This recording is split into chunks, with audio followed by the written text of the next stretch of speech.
Hello, come on in. The library is open. I talk a lot about games and accessories, but I've never spent much time on hardware these last 10 years. Let's say we change that for once.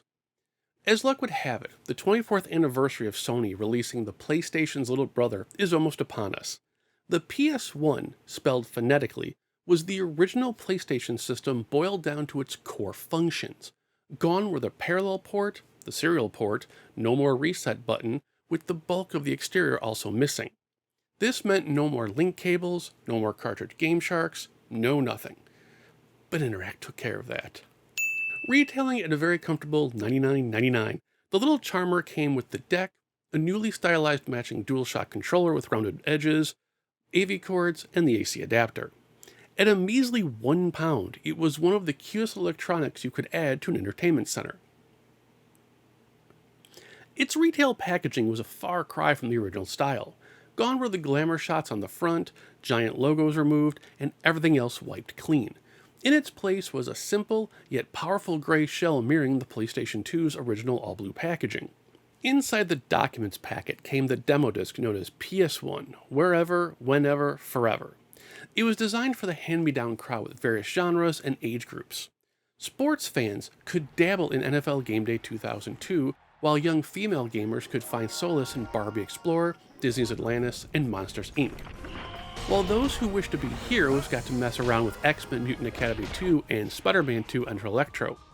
Sheep Raider rounded out the playable offerings, giving way to videos of Harry Potter and the Sorcerer's Stone, and Twisted Metal Small Brawl. It launched just a month before the PlayStation 2 in America, which was both a genius and exponentially more of a life-saving throw due to the shortage of PlayStation 2 units. Families could snag the PS1 as a temporary fix, or at least calm a younger child who was promised the elder siblings' original gray PlayStation once the PS2 had been secured. The PS1 was so popular that it became the #1 selling system for the rest of that year, including beating out the PlayStation 2. This was not only good news for Sony's accountants, but it proved the system's longevity was ironclad. People could start building their libraries now on the now budget-minded new releases for the system. Despite Sony's unwillingness to admit it, it also didn't hurt that there were now 5 years worth of pre-owned games lining store shelves to lean on while enjoying what would be another 4 years of new releases. Sports fans could scoop up entire categories for pennies on the dollar, while mega hits kept landing in the greatest hits library. Years of mascot games, role-playing games, and fantastic racing games would easily fill the void.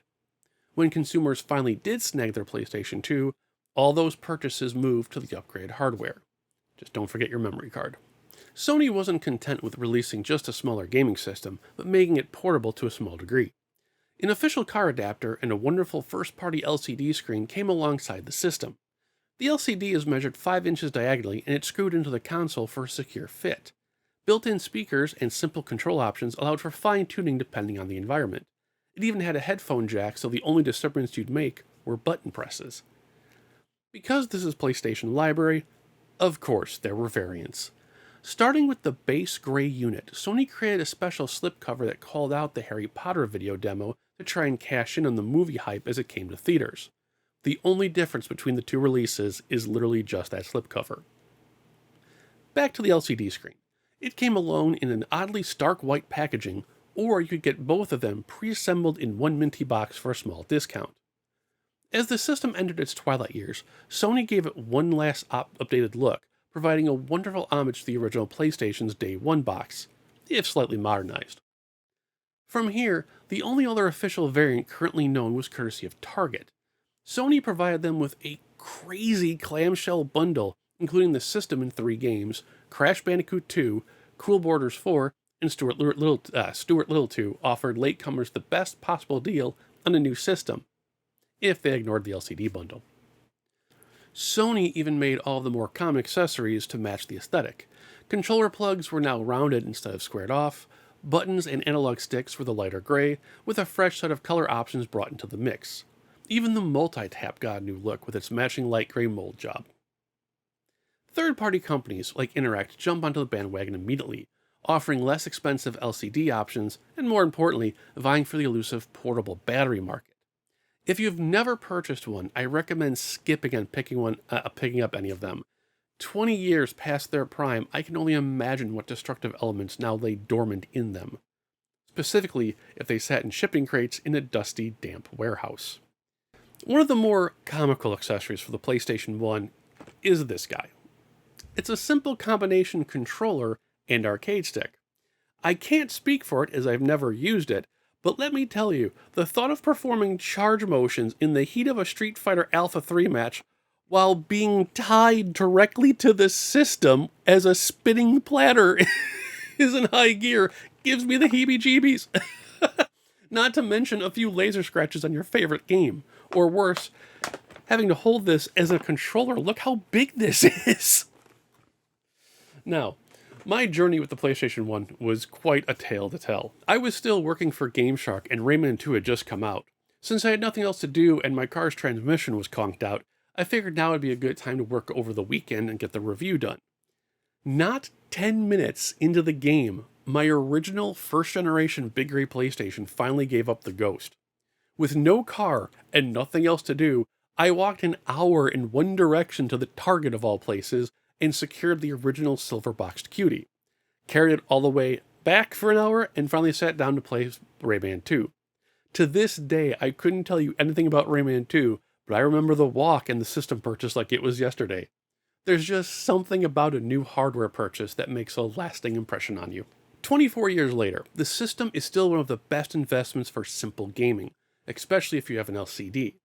There's a comforting vibe to it, like having one on your desk just to unwind when you just can't take doing work anymore. As with all things this old, there are some things to watch out for in the used market. The PS1's biggest Achilles heel is the eject button. The mechanism can become stuck, or worse, so worn down enough that it actually doesn't engage at all. With almost 25 years under the hood, it's also time to start looking at replacing all the system caps. The LCD can suffer many issues, but simple tests can alleviate any fears before buying one. I adopted the poor counter-display model from an EB Games, and despite having physical scars and wear and tear, she is still bopping along. As we approach the PlayStation's 30th anniversary this December, being able to still use the original games, on the original hardware, on an original TV, as intended, is all I could ever hope for in this hobby. It's the one thing I truly adore. Wherever, whenever, and forever. Alright guys, that does it for this episode. The PS1 really is adorable, and annoying things aside, not being able to use like the GameShark Pro and so forth, it's probably one of the cutest, most adorable systems I've ever owned and loved, and if you have the LCD, regardless of which LCD you have for it, it really is a cute little desktop, goof around machine, just to take a break. Other than that, guys, have a great week, I guess. I don't know when I'm publishing this. I will see you next episode. Any questions, comments, or concerns, hit me down below. I'll see you then. Take care.